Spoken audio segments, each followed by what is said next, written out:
Tá. É, eu acho que o atravessamento de gênero que o Luiz estava falando, ele tem esses dois aspectos, né? Tanto essa questão de as mulheres serem vítimas de violência sexual durante esses conflitos. Então, vai ter uma violência que é destinada principalmente às mulheres nesse conflito. E tanto o gênero em relação à questão da organização, né? Então, essa questão de Rojava, que existe um protagonismo das mulheres organizando essa comunidade, esses exércitos, essas forças militares, e que vão mostrar uma forma de organização que é crítica às organizações patriarcais e que é uma forma de organização muito específica, né? Se a gente for pensar assim, que o nosso mundo ele está atravessado por todo essa opressão de gênero que a gente vê em várias sociedades, inclusive acho que é possível dizer na maioria das sociedades. Eu acho que em Rojava tem essa perspectiva de quebrar com o, o patriarcado, né, com essas estruturas patriarcais e que buscam um protagonismo das mulheres dentro dessa organização. E que eu acho que isso é uma questão muito importante para todos os movimentos, né? E daí, emendando com essa pergunta da Paula, eu acho que era uma questão de fato muito importante para todos os movimentos, principalmente de esquerda, ao redor do mundo, mas que, de fato, eu acho que existe uma necessidade maior de se entender o que está acontecendo naquele contexto, né?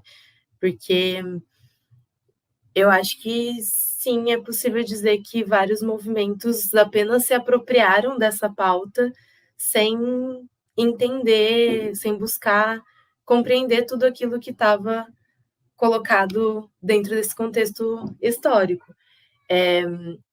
Eu acho que se a gente for parar para pensar como que começa a ser organizado essa comunidade na Síria, pelos estudos que eu fiz para nossa conversa,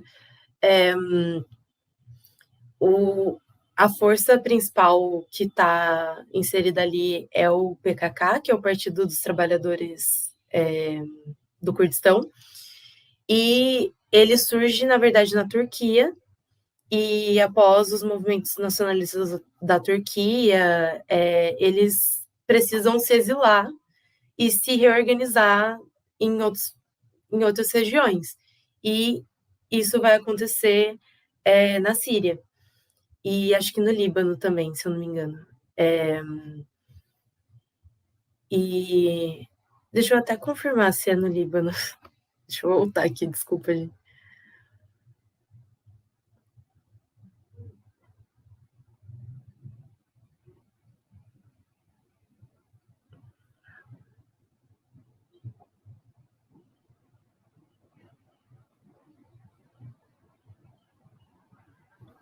É no Líbano mesmo.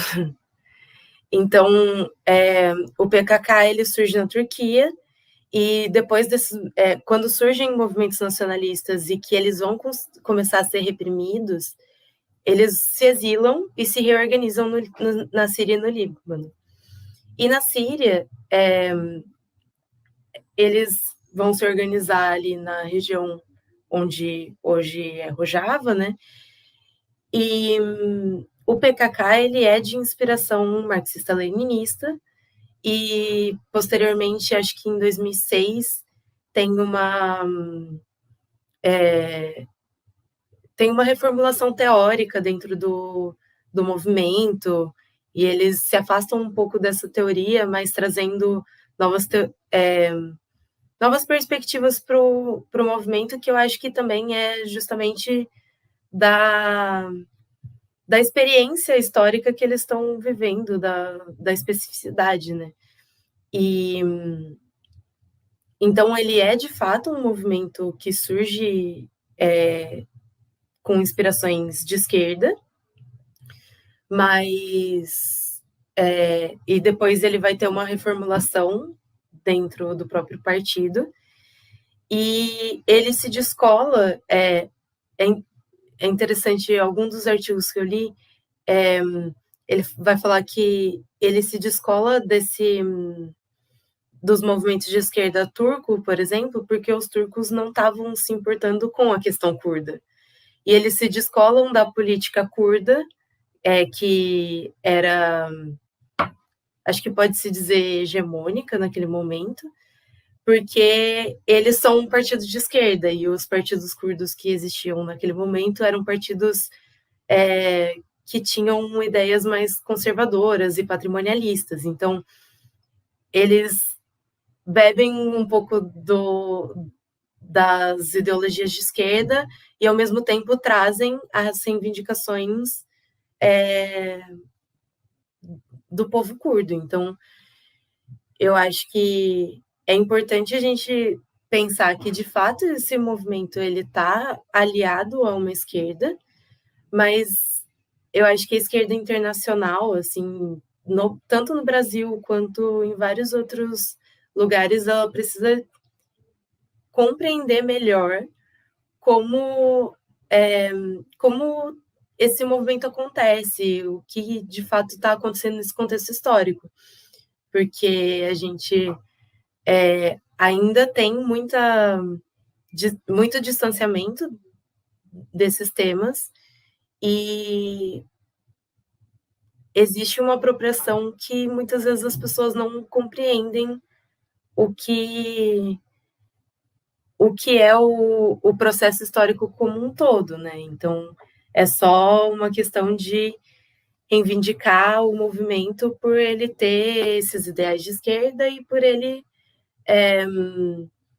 ser auto-organizado, por ele ter toda uma perspectiva de quebrar com o patriarcado, de criticar o capitalismo. Então, todas essas questões são muito importantes e que a esquerda, de fato, precisa estar ligada com esse movimento, mas eu acho que precisa de ter uma maior ligação e entender um pouco mais, até para a gente conseguir ter mais espaços em que a gente desenvolva o pensamento sobre tudo isso que está acontecendo e consiga se aproximar mais dessas lutas que estão acontecendo nos dias atuais, né?